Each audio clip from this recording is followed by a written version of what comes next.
তালেশ্বরী, তারপর চরমানের দাদা হুজুর কেবলা, ওই আপনার ইসহাক রহমতুল্লাহ আলাইহি, ফুলপুরা দাদা হুজুর কেবলা, আবু বকর রহমতুল্লাহ আলাইহি, বাসাদি, এই পর্যন্ত আলোক চলে ব্রিটিশ তারাও তাদের রক্তের বিনিময়ে দেশে ইসলাম কায়েম হয়েছে। বালাকোটের ময়দান 30 মাইল রাস্তা, এমন কোন গাছ ছিল না, ডাল ছিল না যে গাছে হাফেজে কোরআন, আলে মোলামা, মাইলামা ডালে ঝুলে রেখে যায়। মাওলানা থানেশ্বরী ধরছে ব্রিটিশ তারে, বুঝপুরি ধরছে, হাতে শিকল, পায়ে শিকল, গলায় শিকল, মাজায় শিকল, হাঁটতে পারে না।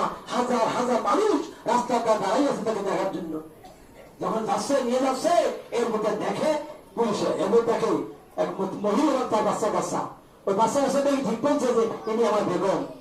পুলিশকে বলে, পুলিশ তুমি দাঁড়াও, আমি আমার বেগমের সাথে কথা বলে নেই। কথা বলতে যাইয়া বেগম বলতেছে, স্বামী আপনি তো চলে গেছেন, হয়তো আপনার সাথে আর কোনোদিন